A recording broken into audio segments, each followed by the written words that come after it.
నమస్తే, welcome to V3 news election సమాచారం. ప్రత్యేకంగా ఈరోజు అయితే తెలంగాణ రాష్ట్రంలో ఆర్యవేశ మహాసభలో ఏం జరుగుతుంది, అసలు దాని గురించి చర్చించడానికి మనతో పాటు మహాసభ విద్యా కమిటీ పూర్వపు చైర్మన్, అలాగే పాలమూరు జిల్లా కూడా పనిచేసినటువంటి మహాసభ పూర్వపు అధ్యక్షులు మనతో పాటు మిడిదొడ్డి శ్యామ్ సుందర్ అయితే మనతో ఉన్నారు. ప్రస్తుతం ఆర్యవేశ మహాసభలో జరుగుతున్నటువంటి పనులు కానీ ఆ ఎన్నికల నిర్వహణపై కూడా పూర్తి స్థాయిలో మనతో చర్చించడానికి కూడా మన స్టూడియోకి వచ్చారు. సార్ నమస్కారం. నమస్తే అండి. సార్ చెప్పండి, ఆర్యవేశ మహాసభలో అసలు ఏం జరుగుతుంది? ఎన్నికల నిర్వహణ నుంచి కూడా ఎన్నికల తేదీ ప్రకటించిన కూడా ఇప్పటి వరకు కూడా ఒకటి నిర్ణయాత్మకమైనటువంటి వార్త అయితే మనకి రాలేదు. ఆ ఎన్నికల నిర్వహణలో కూడా కొంచెం ఆటుపోట్లు కానీ కొంచెం జాప్యం జరిగినటువంటి విషయం అయితే కనిపిస్తుంది. దేనివల్ల, ఎందువల్ల, అసలు ఏం జరుగుతుంది? ముఖ్యంగా మహాసభ గురించి మనం చర్చించుకోవాల్సిన అవసరం ఉంది. ఫస్ట్ హైదరాబాద్ స్టేట్ ఉన్నప్పుడే 1938లో బిఫోర్ స్వాతంత్రం, ఇండిపెండెంట్ కంటే ముందే దండు పెంటయ్య గారని తెలంగాణ ఆర్యవేశ మహాసభను స్టేట్ ఆఫ్ హైదరాబాద్ ఉన్నప్పుడు స్టార్ట్ చేయడం జరిగింది. అప్పటి నుంచి కూడా మన వైశ్యులు 2 సంవత్సరాలు కొన్ని నియమాలను పెట్టుకున్నారు. దాని ప్రకారం ఒక సిస్టమేటిక్గా సంస్థ నడుచుకుంటూ వచ్చింది. అయితే ఇది బాగా విస్తారంగా ఎప్పుడైందంటే రోషయ్య గారు 1976లో ఆంధ్రప్రదేశ్ తెలంగాణ 2 రాష్ట్రాలు కలిసిన తర్వాత వారు అధ్యక్షుడిగా ఎన్నికయ్యారు 1976లో. వారు అప్పుడు ఏం చేశారంటే దీనికి నియమ నిబంధనలన్నీ ఒక సిస్టమ్ తయారు చేసి ప్రతి జిల్లాలలో కూడా 101 రూపాయల సభ్యత్వాన్ని తీసుకొని ప్రతి గ్రామాల నుంచి కూడా కమిటీలను ఏర్పాటు చేసిండు. ఫస్ట్ గ్రామ కమిటీ, తర్వాత మండల కమిటీ, జిల్లా కమిటీలు, రాష్ట్ర స్థాయిలో కమిటీలను ఏర్పాటు చేయడం జరిగింది. అదేవిధంగా మనకు ఒక బైలా రూపొందించారు రోషయ్య గారు. 2 సంవత్సరాలకు ఒకసారి ఎన్నికలు జరగాలి విధిగా. అది గ్రామాలు కావచ్చు, మండలాలు కావచ్చు, పట్టణాలు కావచ్చు, జిల్లా కావచ్చు, రాష్ట్రం కావచ్చు. దానికి ఒక సిస్టమేటిక్ తయారు చేసిండ్రు. మనకు ఒక సిస్టాన్ని నేర్పిన వ్యక్తి ఎవరంటే మనకు రోషయ్య గారు. అప్పటి నుంచి కూడా సక్రమంగా అదేవిధంగా మనకు తెలంగాణ ఆంధ్రప్రదేశ్ ఉన్నప్పుడు ఆర్యవేశ మహాసభ నడుచుకుంటూ వచ్చింది. మనకు 2 సంవత్సరాలకు ఒకసారి రాష్ట్రంలో ఖచ్చితంగా ఎన్నికలు జరిగేది. రాష్ట్రం విడిపోయిన తర్వాత అటు ఆంధ్రప్రదేశ్ మహాసభ, ఇటు తెలంగాణ రాష్ట్ర మహాసభ కూడా ఏర్పడిన తర్వాత కూడా ఎటకేళ్ళు బయల ప్రకారం నడుస్తున్న ఈ తరుణంలో కూడా ఇన్ని రోజులైనా కూడా మహాసభకు అధ్యక్షుని ఏర్పాటు చేయకపోవడం ఒకవైపు జాప్యం జరిగినప్పటికీ, మరోవైపు కోఆపరేటివ్ సొసైటీ రూల్స్ ప్రకారం కూడా 2 సంవత్సరాలకు కూడా ఎన్నికలు నిర్వహించేటువంటి పరిస్థితి అయితే ఉంది. ఎందుకు జాప్యం జరుగుతుంది? కోఆపరేటివ్ రూల్స్ ఎందుకు పాటించడం లేదు? ఇన్స్ట్రక్షన్ ఫాలో అయ్యే పరిస్థితి అయితే కనిపిస్తారు. ఏ విధంగా చూసుకోవచ్చు ఇది? ఇంకా తెలంగాణ ఆంధ్రప్రదేశ్ రాష్ట్రం విడిపోయిన తర్వాత మనము ఆంధ్రాకు సపరేట్ ఆర్యవేశ మహాసభ, తెలంగాణకు సపరేట్ ఆర్యవేశ మహాసభ అనేది 2 సపరేట్ అయిపోయినాయి. మనం కూడా ఏంటంటే ఇక్కడ ఒక రిజిస్ట్రేషన్ చేసుకొని మనం ఒక సంస్థగా ఏర్పరచుకున్నాం. తెలంగాణ రాష్ట్ర ఆర్యవేశ మహాసభని రిజిస్ట్రేషన్ చేసి మనకు మన తాన 2 అధ్యక్షులు ఉండేవాళ్ళు. ఒకటి రాజమౌళి గుప్తా గారు, ఒకరు అమరావతి లక్ష్మీనారాయణ గారు. ఆయన పెద్ద మనిషి కాబట్టి అమరావతి లక్ష్మీనారాయణ గారిని ఆయనను కన్వీనర్గా పెట్టి ఒక 2 సంవత్సరాల్లో ఆర్యవేశ మహాసభను కొత్త అధ్యక్షుని చేసుకుంటే బాగుంటుందని అందరి అభిప్రాయంతో టీజీ వెంకటేష్ గారు ఫస్ట్ 2 సంవత్సరాల కోసం అమరావతి లక్ష్మీనారాయణ గారిని అధ్యక్షునిగా ప్రకటించడం జరిగింది. ఆ రోజు ఎన్నిక కాలేదు. ఎన్నికలకు పోయినప్పుడు ఒక 4 నామినేషన్ వేసిండ్రు. ఆ నామినేషన్స్ వాళ్ళ విడ్రా కూడా కాకుండా ఆ రోజు అక్రమ పద్ధతులనే ఈయన ఎన్నికై దాన్ని కోర్టులు కేసులు నడుపుకుంటా అట్లే కొనసాగుకుంటూ వచ్చిండు. మరి 2 సంవత్సరాలకు ఒకసారి ఎన్నిక జరగాలి, కానీ 11 సంవత్సరాలు అవుతుంది. మనకు 2015లో 16లో తెలంగాణ ఏర్పడ్డది. ఈ రోజు వరకు కూడా ఎన్నికలను జరపలేదు ఆయన. పట్టణాలు అవుతున్నాయి, మండలాలు అవుతున్నాయి, జిల్లాలు అవుతున్నాయి, కానీ రాష్ట్రంలో మాత్రం ఎక్కడ ఎన్నికలు జరగకుండా ఏకఛత్రాధిపత్యంగా నేనే అధ్యక్షుడిని అనుకుంటూ కొనసాగుతూ ఎన్నికలను జరపకుండా ఆయన ఒక డిక్టేటర్ లాగా చేసుకుంటూ వచ్చాడు. దాన్ని మేము అదే కమిటీలో ఉండి కూడా చాలాసార్లు క్వశ్చన్ చేయడం జరిగింది. ఎన్నికలు పెట్టానంటే ఓసారి కరోనా అని, ఓసారి కోర్టు కేసులని, ఓసారి ఇంకోటని, ఎప్పుడు ఏదో ఒకటి దాటవేస్తూ రావడం జరిగింది. దాంట్లో ముఖ్యంగా ఏమైందంటే ఉప్పల్ బగాయత్లో తెలంగాణ ప్రభుత్వం మరి కొల్లేటి దామోదరు, బిగాల గణేష్ గారి కృషితోని మనకు ఒక 5 ఎకరాల స్థలం కేటాయించడం జరిగిన తర్వాత ఆ స్థలంలో ఆయన ట్రస్ట్ చేసుకొని ఆ ప్లేసును కాజేయాలని ఆయన ఒక పథకం వేసుకొని దీన్ని ట్రస్ట్ చేస్తా అనే విషయాన్ని ముందుకు తీసుకొచ్చాడు. అప్పుడు మీటింగ్లో నేను నిర్దాక్షిణ్యంగా ఆయనను వ్యతిరేకించి ఆ ట్రస్టును ఖచ్చితంగా మీరు ఎన్నికలు పెట్టాలి, ఇప్పటికే మీరు చాలా సంవత్సరాలు ఉన్నారు, ఇది ట్రస్ట్ చేసేది లేదు, మహాసభ కూడా ఎన్నికలు జరగాలని గట్టిగా ఆ రోజు మనం బయట చేయడం జరిగింది. అంటే ప్రధానంగా అయితే బాడీ కమిటీ సమావేశం ఏర్పాటు చేసుకున్నప్పుడు బాడీ అంతా నిర్ణయించినప్పుడు ఎందుకు ఎన్నికల నిర్వహణ జాప్యం జరగడం పట్ల కూడా పెద్ద ఎత్తున కూడా చర్చ జరగలేదా? ఎప్పుడు కూడా ఏం చేసేదంటే ఆయన ప్రతి విషయాన్ని ఇప్పుడు ఎన్నికలు పెట్టాని అంటే జిల్లా ఎన్నికలు జరగని పెడతా అనేది జిల్లా ఎన్నికలు ఒక్కొక్కటి రెండు పెండింగ్ పెట్టియడం అయిపోయేటాలకు పుణ్యకాలం దాటడం మళ్ళీ అయిపోయేటాలకు ఈ 2 సంవత్సరాలు అయిపోతుంది మళ్ళీ కొత్త ఎన్నికలని ఇట్లా రకరకాలుగా కారణాలు చెప్తే దాన్ని పొడిగించుకుంటూ వస్తున్నాడు. దాన్ని ఏంటంటే అందరూ కూడా సహనం వహించారు. మన వైశ్యులు అంటేనే మూర్తిగా సహనం సంబంధించిన వాళ్ళు ఓపిక పట్టిరు. పట్టి లాస్ట్కు మనం ఖచ్చితంగా ఎన్నికలు పెట్టాలని గట్టిగా వాదించడం జరిగింది. అప్పుడు ఆయన ఎన్నికలకు వచ్చిండు. ఎన్నికలకు వచ్చి కూడా సక్రమంగా ఎన్నికలు నడపాలి అనే ఉద్దేశంతో చెప్తే మనకు పూర్వ అధ్యక్షుడు రాజమౌళి గారి ఆధ్వర్యంలో ఎన్నికలు నిర్వహించాలి. మరి ఆయన 2 సంవత్సరాల కోసం బయలా ప్రకారం 2 సంవత్సరాలకు ఒకసారి ఎన్నిక జరగాలి. 4 సంవత్సరాలు 2 పర్యాయాల కంటే ఎక్కువ అధ్యక్షుడు ఉండడానికి వీల్లేదు. మనకు రోషయ్య గారు తయారు చేసిన బయల ప్రకారం అలాగే ఉండాలి. కానీ ఆయన 4 సంవత్సరాలు అయిపోయింది, 11 ఏళ్ళు అయిపోయినా మళ్ళీ ఆయననే నేను ఎలక్షన్లో పోటీ చేస్తా, మళ్ళీ నేనే నిలబడతా, నేనే ఉంటా అనే ఉద్దేశంతో పెట్టిండు. మరి నువ్వు ఉన్నప్పుడు మరి వేరే ఎలక్షన్ ఆఫీసర్స్ పెట్టాలంటే అట్లా కాదని చెప్పి ఆయనకు నచ్చిన వాళ్ళు ఆయన ఎవరైతే ఆయన చెప్తే వింటారో వాళ్ళను ఆయన ఉపాధ్యక్షులను వాళ్ళ కమిటీనే తీసుకుపోయి ఎలక్షన్ ఆఫీసర్స్ని పెట్టిండు. అంటే ప్రధానంగా ఇన్ని సంవత్సరాలుగా అధ్యక్షుడు అయితే ఉన్నాడు. మరి ఒకసారి అధ్యక్షుడు ఇన్ని సంవత్సరాలు మళ్ళీ పోటీ చేయ అవకాశం ఉంటుంది అట్లా బయల ప్రకారం? లేదు. బయల ప్రకారం 4 సంవత్సరాల కంటే ఎక్కువ ఉండనికే లేదు, పోటీ చేయడానికి అర్హత లేదు. అయినప్పటికీ ఆయన ఏంటంటే అక్రమ మార్గంలోనే కొనసాగుతూ వస్తున్నాడు ఈరోజు కూడా. అంటే తీరా ఎన్నికలు డేట్ వచ్చిన నోటిఫికేషన్ వచ్చిన తర్వాత తీరా ఎన్నికలు జరిపే ముందు కూడా కోర్టు కేసు కూడా వెళ్ళిపోయింది. అది ఎంత వచ్చింది, ఏ విధంగా ముందు? అదే చెప్తున్నానండి. ముఖ్యంగా ఏం జరిగిందంటే ఆ రోజు ఎన్నికలకు వచ్చినప్పుడు కూడా కమిటీ వేసిండు, ఇప్పుడైనా ఎన్నికలు పెడుతున్నాడు లేకపోతే ఈయన పెట్టాడు ఏదో జరగానని మనం కూడా ఊకుంటే ఎన్నికలకు పోవడం జరిగింది. నామినేషన్స్ టైం వరకు వచ్చింది, నోటిఫికేషన్ వేసిండు. ఒక 4 క్యాండిడేట్లను పోటీ చేసినాము. ఆయన ఉన్నాడు, నేను పోటీ చేసిన, ఇంకొక 2 నామినేషన్స్ కొరకు వచ్చింది. కానీ ఆ 2 కూడా ఆయన వాళ్ళకు సంబంధించిన వాళ్ళతో నామినేషన్ చేసి వాళ్ళు విడ్రా అయినరు. పోటీ మాకు ఆయనకు మధ్యన ఉన్నది. ఆయన ఖచ్చితంగా మనం గెలుస్తాం అనే ఉద్దేశం ఏర్పడ్డాక మన నామినేషన్ రిజెక్ట్ చేయాలనే ఉద్దేశంతో ఆయన ఆఫీసర్స్ని పెట్టుకొని మహబూబ్ నగర్ జిల్లాలో నాగర్ కర్నూలు ఎన్నిక జరగలేదు, నువ్వు నాగర్ కర్నూలు వాస్తవ్యుడు కాబట్టి నేను నీ నామినేషన్ రిజెక్ట్ చేపిస్తున్నా అని చెప్పి మరి 4 సంవత్సరాలకు ఆయన 11 ఏళ్ళు ఉన్న ఆయన నామినేషన్ రిజెక్ట్ కావాలి. కానీ వాళ్ళు ఎందుకంటే ఆయన కమిటీ కనుక ఆయన చేయకుండా నిర్దాక్షిణ్యంగా అది మనకు సంబంధం లేని విషయం. దీంట్లో 2 విషయాలు ఉన్నాయి. ఒకటి, మొదటిసారి ఎన్నికైతే తెలంగాణ ప్రాంతంలో ఉత్తర తెలంగాణ దక్షిణ తెలంగాణ లేకుండా పోటీ చేయొచ్చు. రెండోసారి ఎన్నికైతే ఉత్తర తెలంగాణకి ఇవ్వాలని మన బయలాలో క్లియర్గా రాసుకోవడం జరిగింది. మొదటిసారి ఎన్నిక జరిగినప్పుడు ఏ జిల్లాలో ఎన్నికలు జరగకున్నా కానీ వాళ్లకు నిలబడకూడదని నియమం లేదు. ఆ 2 నియమాలను పక్కన పెట్టేసిండు. మొదటి నియమం రెండోసారి ఎన్నికైతే ఆయన నిలబడడానికి లేదు, నేను నిలబడడానికి లేదు, ఉత్తర తెలంగాణకి వెళ్ళి పోటీ చేయాలి. మరి మొదటిసారి అన్నప్పుడు ఆయన నామినేషన్ రిజెక్ట్ చేయడానికి వీల్లేదు. కానీ ఆయన ఎక్కడ పద్ధతి పాటించాడు, అంత అవకతవకలుగానే ఇంతకుముందు ఎన్నిక అట్లేండు, ఈసారి కూడా అదే చేసి నేను విడ్రా చేస్తున్నా అనే ప్రయత్నం చేసిండు. ముందుగానే దాని విషయాన్ని వాళ్ళు ఖచ్చితంగా ఆయన ఎప్పుడైతే నామినేషన్స్ను పెండింగ్ పెట్టించిండో ఆగిర్ రవికుమార్ గారు అనే వ్యక్తి, ఆగిర్ వెంకటేష్ గారు అనే వ్యక్తి కోర్టును సంప్రదించడం జరిగింది.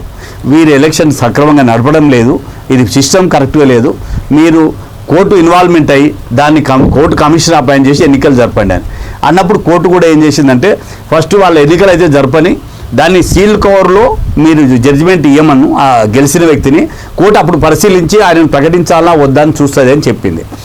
ఆ ఒక్క కాజును అడ్డం పెట్టుకొని మా నామినేషన్ రిజెక్ట్ చేసి నేను ఒక్కడే గెలిచిన అని చెప్పి సీల్ కవర్లో కోర్టుకు సబ్మిట్ చేసిండు. కోర్టులో మేము మా తరఫున కూడా ఆగిరి వెంకటేష్ తరఫున లాయర్లు ఈ జరిగిన పరిణామాలను పూర్తిగా వివరించడం జరిగింది.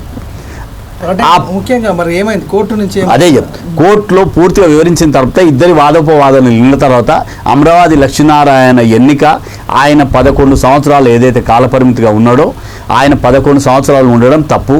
2 సంవత్సరాలకు ఒకసారి ఎన్నిక జరగాలి, 2 పర్యాయాల కంటే ఉండకూడదు. 4 సంవత్సరాలు దాటి ఉన్నాడు. ఈ కమిటీ ఆయన నిర్వహించిన పద్ధతి అంతా కూడా తప్పు అని చెప్పి ఆయన సీల్డ్ కవర్లో ఉన్న ఆయన గెలిచి పత్రాన్ని ఎన్నికను మరియు ఎన్నికల కమిటీని పూర్తిగా రద్దు చేసింది కోర్టు, డిస్మిస్ చేసేసింది. అది చెల్లదు అని ప్రకటిస్తూ ప్రభుత్వము తెలంగాణ ప్రభుత్వం ఏదైతే సొసైటీ యాక్ట్ ప్రకారం ఉందో వారు నియమించిన ఆఫీసర్లతో ఎన్నికలు జరపాలని కోర్టు తీర్పు రావడం జరిగింది. జూన్ 10 తారీఖులో వచ్చింది. అయినప్పటికీ కూడా ఆయన ఆ తీర్పును పక్కన పెట్టి ప్రభుత్వ జీవోను పక్కన పెట్టి నేనే అధ్యక్షుడని చెప్పి మళ్ళా జిల్లాలు మొత్తం తిరిగి ఆయన మొత్తం ప్రచారం చేసుకోవడుతున్నాడు. మళ్ళీ అదేవిధంగా రేపు రేపు మంగళవారం రోజు ఇక్కడ లక్ష్మీ కన్వెన్షన్లో ఈసీ మీటింగ్ అని పెట్టాడండి. అసలు ఎక్కడ ఈసీ ఎక్కడ ఉంటుందో నాకు అర్థం కాలేదు. ఎందుకంటే ఒకసారి ఎలక్షన్ నోటిఫికేషన్ పడ్డ తర్వాత కార్యవర్గం మొత్తం రద్దు అయిపోతుంది. మళ్ళీ కార్యవర్గ సమావేశం ఎట్లా పెడతారు? కార్యవర్గమే రద్దు అయినాకనే ఎన్నికలు జరుగుతాయి. ఎన్నికలు జరిగిన తర్వాత ఆయన ఎన్నిక కూడా కొట్టేసిన తర్వాత మళ్ళీ కార్యవర్గ సమావేశం పెడుతున్నాని మళ్ళీ ఒక లెటర్ ఇవ్వడం జరిగింది. దాన్ని కూడా మేము పోలీస్ అధికారులను సంప్రదించి వారికి కూడా వినతి పత్రం ఇవ్వడం జరిగింది. అయ్యా ఈయనకు ఎలాంటి అధ్యక్షుడు కాదు, ఈయన కోర్టు అధ్యక్షుడిగా రద్దు చేసింది, కార్యవర్గం కూడా ఎన్నికలు ఎప్పుడైతే రద్దు అయింది. ఒకవేళ అది జరిగినట్టయితే జిల్లాల నుంచి చాలామంది వైశ్య సోదరులు వస్తారు, ఆగ్రహంగా ఉన్నారు, మరి అల్లర్లే అవకాశం ఉన్నాయి కాబట్టి మీ దృష్టికి తీసుకుపోతున్నాం అని చెప్పి వాళ్ళకు మనం పోలీస్ డిపార్ట్మెంట్ వాళ్ళకు వినతి పత్రం కూడా ఇచ్చినాము. ఆయన పూర్తిగా ఆర్యవైశ్య సంఘాన్ని నాశనం చేస్తున్న వ్యక్తి అమరావతి లక్ష్మీనారాయణ. ఈరోజు 5 ఎకరాల భూమిని కాజేయాలనే ఉద్దేశంతో ఇదంతా చేస్తున్నాడు. 5 ఎకరాల ప్లేసు ఉప్పల్ బాగాయత్లో ఏదైతే తెలంగాణ ప్రభుత్వం ఇచ్చిందో అది ఈరోజు 150 కోట్ల స్థలం. ఆ 150 కోట్ల స్థలంలో నేను ఫంక్షన్ హాల్ కట్టుకుంటా, 5-5 లక్షలు పెళ్లికి కిరాయిలు వస్తాయి, నేను అనుభవించుకుంటా, జీవితకాలం నేను నా మనవరాలు మొత్తం దీనికి చైర్మన్గా ఉంటారు, ఇది ఎవరికి సంఘానికి సంబంధం లేదు, నేను ట్రస్ట్ చేసుకుంటా, ఆ ట్రస్ట్కి చెందుతుందని దుర్మార్గమైన ఆలోచనతోని ఆ 5 ఎకరాల స్థలం కాజేయాలని ఆయన ఇప్పటికి కూడా దాంట్లో బోర్డు పెట్టిండు. ఈరోజు ఆర్యవైశ్య మహాసభ కింద అమరావతి లక్ష్మీనారాయణ అని పేరు పెట్టుకున్నాడు. అంటే ప్రధానంగా ప్రభుత్వం 5 ఎకరాలు గత ప్రభుత్వం ఇచ్చింది, అది ఎవరి పేరు మీద ఇచ్చింది? మహాసభకు సంబంధించి ఆర్యవైశ్యులకు సంబంధించిందిగా ఇచ్చారా, లేకపోతే అమరావతి లక్ష్మీనారాయణకి ఇచ్చారు? ముఖ్యంగా తెలంగాణ ప్రభుత్వము అన్ని కులాలకు 5 ఎకరాల స్థలాన్ని కేటాయించడం జరిగింది. ఒక ఆర్యవైశ్యులు అంటే ఆ సభ్యత్వం ఉన్న మన తన 1,50,000 సభ్యత్వం ఉంది, 1,50,000 కాదు, తెలంగాణలో ఉన్న ఆర్యవైశ్యులు అందరికీ ఉపయోగపడాలని మనకి ఇవ్వడం జరిగింది. ఆ ఆలోచన క్రమంలో ఆర్యవైశ్య మహాసభలో పట్టణాలకు, జిల్లాలకు, మండలాలకు కమిటీలు ఉన్నాయి. ఈ సంస్థకి ఇస్తే ఆర్యవైశ్యులకు సక్రమంగా అందుతుందనే ఉద్దేశంతో ప్రభుత్వము మన తెలంగాణ ఆర్యవైశ్య మహాసభకు కేటాయించింది. కానీ అది ట్రస్ట్ చేసుకొని ఎవడో అనుభవించడానికి ఇవ్వలేదు. అది ఆ ట్రస్ట్ చేసి ఆ స్థలంలో మన పేద విద్యార్థులు ఉంటారు వైశ్యస్ అండి, వాళ్ళకు ఎడ్యుకేషన్ కోసం ఉపయోగపడాలి. మన వైశ్యుల్లో ఏదైనా ప్రాబ్లం వస్తే, హెల్త్ ప్రాబ్లం వస్తుంది, హాస్పిటల్ కోసం ఉపయోగపడాలి. ఇక్కడ విద్యార్థులు చదువుకుంటారు, ఇది మెట్రోపాలిటన్ సిటీ, దీంట్లో చదువుకోవడానికి ఇది వచ్చిన వాళ్ళకు వసతి గృహం ఏర్పాటు చేయడానికి, హాస్టల్స్ ఏర్పాటు చేసుకోవడానికి అది వాడుకోవాలి. కానీ నేను ఫంక్షన్ హాల్ కట్టుకుంటా, నేను 5 లక్షల రూపాయలు కిరాయిలు వచ్చిన వాళ్ళకి ఇచ్చుకుంటా, నేను ఆ పైసలు వంచుకుంటా, నేను ట్రస్ట్ చేసుకుంటా 100 మందితోని, ఆ 100 మంది నా చుట్టాలు రాసుకుంటా అని ఇవ్వలేదు. అది మేమేం చెప్తున్నాం, ఆ స్థలంలో ఒక మంచి హాస్పిటల్ నిర్మాణం చేద్దాం. వైశ్యులు ఏదైతే రాష్ట్రంలో ఉన్నారో వాళ్ళకు సరి అయిన వైద్యము, బీదవారికి ఉచితంగా, మధ్యతరగతి వాళ్లకు, పైసాయి ఉన్న వాళ్ళకు నామినల్ ఫీజుతోని వైద్యం అందే విధంగా ఎలాంటి ట్రస్ట్ లేకుండా జిల్లా అధ్యక్షులు, రాష్ట్ర అధ్యక్షుడు ఆధ్వర్యంలో నడిచే విధంగా ఏర్పాటు చేయాలని మేము మేనిఫెస్టోలో తెలపడం జరిగింది. అదేవిధంగా అక్కడ మనకు విద్యార్థుల కోసం ఒక స్కూల్స్ కానీ, విద్యకు సంబంధించి కానీ, హాస్టల్ ఫెసిలిటీ కానీ, ఇక్కడికి వచ్చిన వాళ్ళు ఉంటారు, వసతి గృహం కానీ, చాలామంది ఇక్కడ వ్యాపారం కోసం బట్టలు మంచి చెడ్డ ఎన్నో రకాలు వస్తారు. ఇక్కడ సెక్రటరియట్లో పని ఉండి వస్తారు, వాళ్ళు నైట్ ఇక్కడ ఉండాల్సి వస్తుంది, వాళ్ళకి ఫ్రీ ఫుడ్ ఏర్పాటు చేసి, రూమ్స్ ఏర్పాటు చేసి మన వైశ్యులకు ఉపయోగపడే విధంగా చేయాలనేది మా ఉద్దేశం. అదే విషయాన్ని మేము మేనిఫెస్టోలో ప్రకటించడం జరిగింది. ఆయన ఏంది, ఇది స్థలం కాజేయాలనే ఉద్దేశంతో ఎన్నికలను కూడా, కోర్టును, ప్రభుత్వాన్ని అన్ని పక్కకెట్టి దుర్మార్గమైన ఆలోచనతోని వైశ్యులను అందరినీ నాశనం చేసి ఆయన ఒక్కడే దీన్ని కాజేయాలనే ఉద్దేశంతో ముందుకోతున్నాడు. అంటే గత ప్రభుత్వంలో కూడా బీఆర్ఎస్ ప్రభుత్వం ఆయన కూడా నామినేట్ పదవి ఇచ్చారు. నామినేట్ పదవి అనిపిస్తున్న కూడా ఒకవైపు మహాసభ కూడా అధ్యక్షుడు కొనసాగింది. ఇది 2 విధాలుగా ఉండొచ్చు. ఒక పార్టీ అభ్యర్థిగా కానీ, ఒక పార్టీ పదవి ఉండుకుంటా మహాసభకు అధ్యక్షుడు కొనసాగించవచ్చా? వాస్తవంగా అయితే తెలంగాణ రాష్ట్ర ఆర్యవైశ్య మహాసభ అధ్యక్షుడు అనే వ్యక్తి అంతకుముందు ఏ పార్టీలో ఉన్నప్పటికీ కూడా ఒకవేళ అధ్యక్ష స్థానం తీసుకుంటే ఆ పార్టీకి రాజీనామా చేసి అన్ని పార్టీలకు అతీతంగా అధ్యక్షుడిగా కొనసాగడం కరెక్ట్. ఎందుకంటే మన రాష్ట్రంలో ఉన్న వైశ్యులు అన్ని పార్టీలలో ఉంటారు, అన్ని పార్టీలో ఉండే హక్కు ఉంది, అన్ని పార్టీల నాయకులు మన సంఘానికి సపోర్ట్ చేస్తారు. కాబట్టి నాయకుడు అనేవాడు ఆ 2 సంవత్సరాల కాలంలో ఏ పార్టీకి సపోర్ట్ చేయకూడదు. కానీ ఈయన ఏ పార్టీ ఉంటే ఆ పార్టీ రంగు మారిపోతుంటాడు. తెలంగాణ ప్రభుత్వం టీఆర్ఎస్ ఉన్నప్పుడు టీఆర్ఎస్లో ఉన్నాడు, దాంట్లో పదవి తెచ్చుకున్నాడు. టీఆర్ఎస్ పోతుందని తెలిసి 29 తారీఖు నాడు ఎలక్షన్స్ ప్రచారం ముగిస్తే 29 నాడు సాయంత్రం పోయి కాంగ్రెస్ పార్టీలో జాయిన్ అయ్యాడు. అంటే ఆ ఒక్క రోజులో ఆయన ఏం మార్పు చేయలేడు. కానీ ఎక్కడ ప్రభుత్వం గెలుస్తుంది అంటే అక్కడ దుంకి వాళ్ళతోని ఫలాలు అనుభవించే వ్యక్తి. ఈయన కాంగ్రెస్కి ఏం చేసి పెట్టింది లేదు. కానీ కాంగ్రెస్ ప్రభుత్వం ఉందంటే కాంగ్రెస్లోకి పోతాడు, టీఆర్ఎస్ ప్రభుత్వం ఉందంటే టీఆర్ఎస్లోకి పోతాడు, రేపొద్దున బీజేపీ వస్తుంటే బీజేపీలోకి పోతాడు. ఈయనకు ఒక సిస్టమ్ ఏం లేదు. ఎక్కడ తిరిగి ఆయనకు డబ్బులు కావాలి, ఆయన హోదా కావాలి. ప్రభుత్వంలో టీఆర్ఎస్లో ఉన్నాడు, టీఆర్ఎస్లో ఇండస్ట్రియల్ కార్పొరేషన్ చైర్మన్ తెచ్చుకున్నాడు. మరి ఎలక్షన్స్లో ఆయన ఉండాలి కదా, కాంగ్రెస్లోకి పోయిండు. రేపు కాంగ్రెస్లో ఏంటి, కాంగ్రెస్లోకి వచ్చేసాడు, పని తీసుకుంటాడు. కాంగ్రెస్ పోతుందంటే మళ్ళీ ఏ పార్టీ వస్తుంటే దాంట్లోకి వెళ్ళిపోతాడు. కానీ ఒక సిస్టమ్ ఉన్న వ్యక్తి కాదు.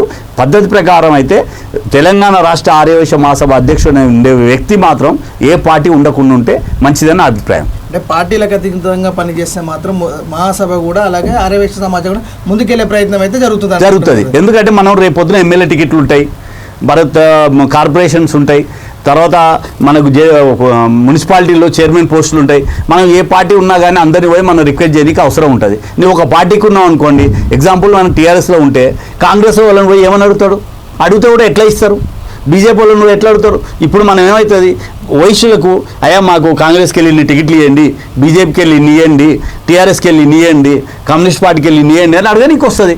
నువ్వు ఒక పార్టీకి అతీతంగా ఉన్నప్పుడు ఆ పార్టీ వాళ్ళని తప్ప వేరే వాళ్ళని అడగడానికి రాదు. న్యాయం ఎక్కడ జరుగుతుందండి. అందుకోసమే ఆ అధ్యక్షుడు అనే వ్యక్తి ఏ పార్టీకి ఉండకూడదు. ఉండకున్నప్పుడే మనం అందరిని రిక్వెస్ట్ చేయడానికి వస్తుంది, అందరిని అడగడానికి వస్తుంది. మనకి ఎవరైతే టికెట్లు ఇస్తారో వాళ్ళకి మనం సపోర్ట్ చేయడానికి కూడా అవకాశం ఉంటుంది. అంటే ముఖ్యంగా మహాసభలో కూడా బాడీ సమావేశాలు జరిగేటప్పుడు పెద్ద ఎత్తున అయితే బాడీ కమిటీ మొత్తం ఒకవైపు, అలాగే అధ్యక్షుడు ఒకవైపు ఉండేటట్టు అయితే విధానం అయితే మనం చూసినాం. ఒక వివాదానికి సంబంధించినటువంటి చర్చలు అయితే జరిగినాయి. ఈలోపు ఈ మహాసభకు సంబంధించినటువంటి ఆస్తుల విషయంలో కూడా పెద్ద ఎత్తున ఆరోపణలు కూడా గతంలో మీ కమిటీ ఉన్న సభ్యులు కూడా ఆరోపణలు చేశారు. అంటే ఇప్పుడున్న మహాసభకు సంబంధించిన ఆస్తులన్నీ అంటే సంస్థ పేరు మీదనే, మహాసభ పేరు మీదనే, వ్యక్తిగతంగా ఆయన పేరు మీద ఏమైనా ఉన్నాయా? ఇప్పుడు దాంట్లో కూడా అన్ని ముఖ్యంగా మనకు ఆర్యవైశ్య మహాసభకు చింతల్ బస్తీలో బిల్డింగ్ ఉంది.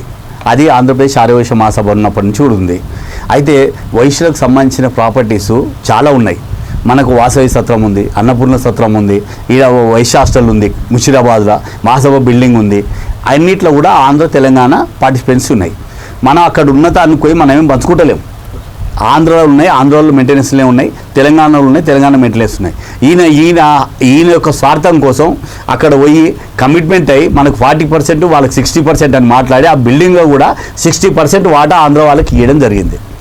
న్యాయంగా అయితే మన తానా ఉంది కాబట్టి వాళ్ళు మనకు వదిలిపెట్టిపోవాలి. ఎందుకంటే ఆంధ్రాలో ఉన్న ప్రాపర్టీస్ మనకైతే ఏమి ఇవ్వడం లేదు కదండి. ఆయన అయినప్పటికీ మన అధ్యక్షుడు ఒప్పుకున్నాడని మనం అందరం కూడా యాక్సెప్ట్ చేసినాం. ఆ బిల్డింగ్లో ఇప్పటి వరకు కూడా దాంట్లో బిల్డింగ్ రూమ్ రెంట్స్ వస్తున్నాయి. తర్వాత కింద హోటల్ ఉన్నది. హోటల్ కూడా మన వైశ్యుడు నడిపేవాడు. కరోనా వచ్చినప్పుడు రెంట్ కట్టలేదని వాడిని నిర్దాక్షిణ్యంగా సామాన్య ఉత్తమంలో ఉంచుకొని బయటికి పంపించేసాడు. ఆడిప్పుడు అడక తింటున్నాడు. మరి మన వైశ్య కులంలో ఉండి, మన వైశ్య బిల్డింగ్ ఉండి కరోనాలో వస్తే చాలామంది రెంట్లు వదిలిపెడితే వాళ్ళ సామాను కూడా జప్తు చేసే ఘనత అమరావతి లక్ష్మీనారాయణ గారికి దక్కుతుంది. ఇదే కాకుండా మనకు తెలంగాణ ఆంధ్ర బైఫర్కేట్ వచ్చినప్పుడు 1,65,00,000 రూపాయలు మనకు డబ్బులు రావడం జరిగింది. ఇప్పటికి 11 సంవత్సరాలు అవుతుంది. కార్పొరేట్ బ్యాంకులో డిపాజిట్ చేసిన 7 నుంచి 8 సంవత్సరాలు డబ్బులు అవుతాయి. మరి ఇప్పటి వరకు 1,65,00,000ను 11 సంవత్సరాలకు కనీసం 5 కోట్ల రూపాయలు కావాలి. అది కాకుండా మనకు 90,000 సభ్యత్వము ఆంధ్రప్రదేశ్ ఉన్నప్పుడు మన తెలంగాణ సభ్యత్వం ఉండేది. ఇప్పటికి నేను 60,000 సభ్యత్వం చేసినాను ఆయనే మీటింగ్లో చెప్తున్నాడు. 60,000 సభ్యత్వం 500 రూపాయలు చొప్పున లెక్కేసుకుంటే 3 కోట్ల రూపాయలు అవుతాయి. మరి ఒక 5 కోట్లు ఒక 3 కోట్లు 8 కోట్ల రూపాయలు కావాలి.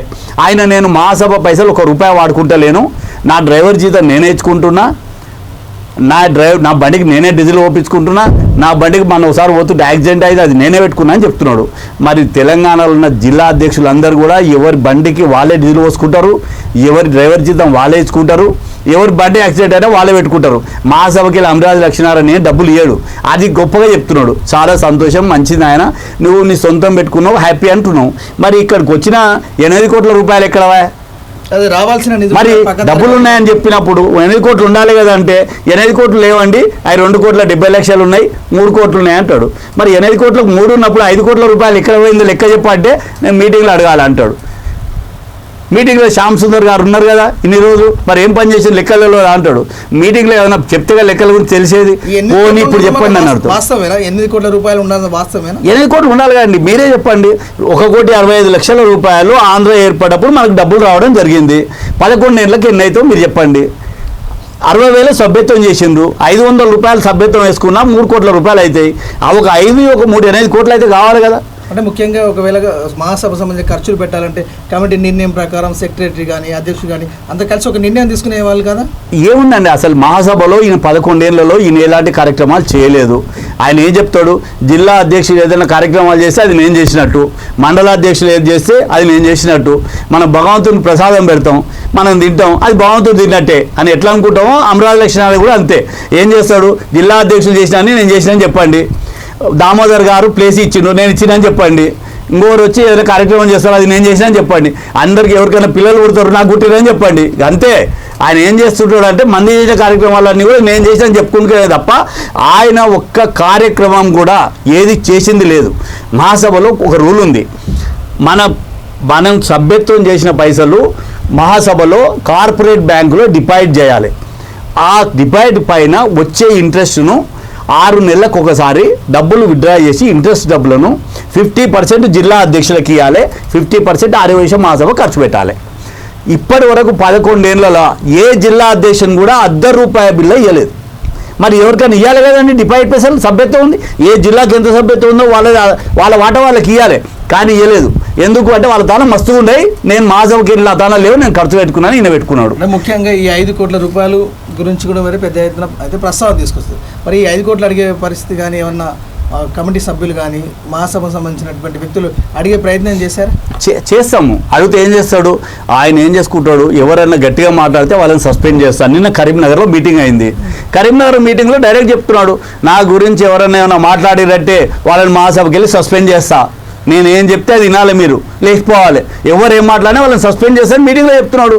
ఇంకేం చేయాలి, ఆయనకి ఎవరైతే ఉంత వాడతారో, ఆయనకు బానిసలుగా బతుకుతారో, ఆయన ఏం చెప్తే అది వింటారో, ఆయన 10 ఏళ్ళున్నా 20 ఏళ్ళున్నా ఏమన్నారో వాళ్ళని ఎంబడి పెట్టుకుంటాడు, వేరే వాళ్ళని దగ్గరికే రానియాడు. ఇప్పుడు ఎవరైనా మాట్లాడిండ్రు, ఆయన యాదా నాగేశ్వరరావు లెక్కలు అడిగిండు, అయ్యా మీరు లెక్కలేంది అని అడిగిండు. ఒక మీటింగ్లో అడిగిండు, 2 మీటింగ్లు అడిగి 3 మీటింగ్లు అడిగిండు, 4వ మీటింగ్లో ఆయన సస్పెండ్ చేసిండు. ఎవరు ఆయన గురించి ఏదైనా అడిగితే వాళ్ళని సస్పెండ్ చేసి బయటికి పంపుతాడు. ఏదైనా రూల్ గురించి మాట్లాడిండు, జగిత్యాల సత్యన గారు ఉన్నారు, అయ్యా మీరు లెక్కలు పద్ధతి ప్రకారం 2 ఏళ్ళకి ఒకసారి ఎన్నికలు జరిగినట్టే సత్యన సస్పెండ్. ఇప్పుడు అధికారం ఉందా ఇప్పుడు సస్పెండ్ చేసే అధికారం? అరే ఆయన ఇప్పుడు అధికారం ఉందా లేదని క్వశ్చన్ కాదు, ఆయన డిక్టేటర్ లాగా మహాసభ అంటే ఆయన జేబు సంస్థ లాగానే చేస్తున్నాడు, కానీ రూల్ ఎక్కడ పాటించాడు. రూల్ ప్రకారం అంటే ఎన్నికలు జరిగే సిస్టమే కాదు కండి. ఆయన కోర్టు తీర్పిచ్చింది, పక్కన పెట్టేసి మీటింగ్ పెట్టిండు. మరి అధికారం ఉందంటే ఆయనకు అధికారమే లేదు, ఆయన అధ్యక్షుడు కాదని కోర్టు చెప్తుంది. జడ్జిమెంట్ కాపీ ఉంది క్లియర్గా, జడ్జిమెంట్లో క్లియర్గా అమరావతి లక్ష్మీనారాయణ అధ్యక్షునిగా గెలుపును కొట్టివేస్తున్నాము, ఆయన ఎలక్షన్ ఆఫీసర్స్ కొట్టేస్తున్నాం అని జడ్జిమెంట్ ఇచ్చింది. మరి కోర్టు ఆర్డర్ కన్నా గౌరవం ఇవ్వాలి కదా, ఇయ్యాడు ఆయన. ప్రభుత్వం ఒక జీవో ఇచ్చింది, పలానా ఆఫీసర్స్ కోఆపరేటివ్ ఆఫీసర్స్ ద్వారా ఎన్నికలు జరుపుకోండి అని, ప్రభుత్వాన్ని పక్కన పడేసిండు. ఎవరికి విలువ ఇస్తున్నాడు? ప్రభుత్వానికి విలువ ఇస్తలేడు, కోర్టుకు విలువ ఇస్తలేడు, ఓయిస్లకు విలువ ఇస్తలేడు. ఎవరికైనా విలువ ఇస్తే కదా ఏకఛత్రాధిపత్యంగా జరుగుతుంది. అందుకోసమే తెలంగాణలో ఉన్న ఆర్యవైశ్య సోదరులందరికీ కూడా మీ V3 ద్వారా మేము డిమాండ్ చేస్తున్నాం, అయ్యా మీరు జరుగుతున్న పరిణామాలను తెలుసుకోండి. ఆయన మీటింగ్ పెడుతుంటే ఎక్కడ పెట్టినా ఏ ఊరికి వచ్చినా కూడా డైరెక్ట్ బహిరంగంగా ఖండించండి, నీకు అధికారం లేదు. నువ్వు పిలిచిన వాళ్ళని కూడా క్వశ్చన్ చేయండి, మీరు ఏ రకంగా పిలుస్తున్నారు ఆయన అధ్యక్షుడు 12 ఏళ్ల నుంచి అని. అప్పుడు చైతన్యం రావాలి మనలోనే చైతన్యం రానన్ని రోజులు ఆయన ఉంటాడు, ఆయన ఇంకా చనిపోయే వరకు కూడా ఉంటాడు అధ్యక్షుడు ఏమనకపోతే. అంటే కోర్టు నుంచి ఒక లీగల్గా వచ్చినప్పుడు కూడా ఆయన అడిగే పరిస్థితి లేదా, మీరు ఎవరికన్నా చెప్పేటువంటి పరిస్థితి లేదా? చేశామండి, కమిటీకి తీసుకుపోయి లెటర్ ఇచ్చినాము. దీని మీద కూడా మళ్ళీ కోర్టుకు పోయి ఆయన ఇట్లా ఉంది, ఈ కంటెంప్ట్ చేస్తున్నాడు, ఈయన మీటింగ్ పెట్టిన లెటర్ ఇచ్చింది. నిన్న లక్ష్మీ కన్వెన్షన్లో నేను మీటింగ్ పెట్టుకుంటున్నాను, ఈయనకు అధికారం లేదు, ఈయన రకంగా మీటింగ్ పెడుతున్నాడని కోర్టు కంటెంప్ట్ మేము కోర్టులో కేసు కూడా వేయబోతున్నాం. అంటే ప్రధానంగా అయితే ఇప్పుడు ఎలక్షన్ కమిటీలో కూడా ప్రభుత్వం ఆఫీసర్స్ అయితే నియమించారు కదా, మరి ఆ ప్రభుత్వం నియమించిన కమిటీ కూడా మీ ఇప్పుడు ఎన్నికల నిర్వహణపై ఎలాంటి సూచనలు అయితే ఇవ్వట్లేదు? చేస్తుంది. అయితే వాస్తవంగా కోర్టు జడ్జిమెంట్ వచ్చిన తర్వాత సైదిరెడ్డి గారు అనే వ్యక్తి ఆల్రెడీ రిటైర్డ్ అయ్యిండు, దాని తర్వాత రవీందర్ గారు అపాయింట్ అయ్యారు, వారు కూడా అన్ఫార్చునేట్లీ ఈ మంత్ లోపల రిటైర్మెంట్ ఉన్నారు కనుక వాళ్ళు దయచేసి కొత్త ఆఫీసర్స్ వచ్చిన తర్వాత వాళ్ళు ఛార్జ్ తీసుకొని చేసే అవకాశాలు ఉన్నాయి. దాని గురించి మేము కోర్టు దృష్టికి తీసుకొని పోయి ఈయన అవకతవకలు చేస్తున్నాడు కాబట్టి ఈయన బ్యాంక్ అకౌంట్స్ ఈయన రాకుండా ఆర్డర్ తీసుకొని కూడా ప్రయత్నం చేస్తున్నాం. అంటే ప్రధానంగా అయితే ఇప్పుడు 11 సంవత్సరాల వరకు ఉన్నటువంటి మహాసభ అధ్యక్షుడిగా ఫైనల్గా మీరు ఏం చెప్పమంటున్నారు మహాసభ కానీ అలాగే మహాసభను నమ్ముకున్నటువంటి ఈ ఆర్యవైశ్య సమాజానికి కూడా అధ్యక్షునికి కూడా అలా మీరు ఏం చెప్పదలుచుకున్నారు ఫైనల్ ఒకసారి ప్రేక్షకులు? ఆర్యవైశ్య సంఘం అంటేనే కోమటోళ్ళు అంటే ఒక మంచి పేరు ఉంది, సమాజంలో ఒక గుర్తింపు ఉంది. దాన్ని తీసుకొచ్చి ఈరోజు రోడ్న పడేసిన అమరావతి లక్ష్మీనారాయణ గారు మేము 11 సంవత్సరాల నుంచి ఓపికతో ఉన్నాం, లోపటిట్లనే సెటిల్ కావాలని 2 ఏళ్ళు 6 ఏళ్ళు 8 ఏళ్ళ వరకు కూడా ఆగినాం. ఆయన 8 ఏళ్ళు కాదు, ఇంకో 80 ఏళ్ళు అయినా కూడా ఆయన దిగే పరిస్థితి లేనప్పుడే మేము బయటికి రావడం జరిగింది. దయచేసి మేము దీన్ని రోడ్డు దీనికి తీసుకురాదలుచుకోకుండా ఆయన ఎన్ని రోజులు ఇడిచిపెడితే కూడా అన్ని రోజులు అక్రమంగా అధ్యక్షునిగా కొనసాగుతూ మనకు వచ్చే ప్రాపర్టీస్ని నష్టం చేయడము, డబ్బులను దుర్వినియోగం చేయడము, స్థలాన్ని కాజేయడం ఇలాంటి కార్యక్రమాలు చేస్తున్నారు కాబట్టి మేము బయటికి రావడం జరిగింది. ఇవన్నీ కోర్టును ఆశ్రయించడం జరిగింది. ఈరోజు వైశ్యాస్ కూడా ప్రతి జిల్లా కూడా తిరుగుతాం. ప్రతి జిల్లాలో వైశ్యులకు జరుగుతున్న పరిణామాలను వివరించి పెద్ద ఎత్తున దీనిపైన ఒక ఆర్యవైశ్య మహాసభల్ని బటాయించే విధంగా ఒక కార్యాచరణ కూడా రూపొందించడం జరుగుతుందండి. ఇది ఈనాటి ఆర్యవైశ్య మహాసభలో జరుగుతున్నటువంటి గందరగోళం గురించి కూడా పూర్వ విద్యా కమిటీ మాజీ చైర్మన్ మిడితోటి శ్యామ్ సుందర్ అయితే మనతో చర్చించారు. ఇంకా రానున్న రోజుల్లో కూడా ఎన్నికల నిర్వహణపై కూడా పూర్తి స్థాయిలో ప్రభుత్వం నియమించిన కమిటీ ద్వారా కూడా ఏ విధంగా జరుగుతున్న అంశంపై కూడా మరోసారి శ్యామ్ సుందర్ గారితో చర్చించే అవకాశం కూడా ఉంటుంది. అంతవరకు సెలవు. Stay tune with news. Election Samaj అయితే నమస్కారం.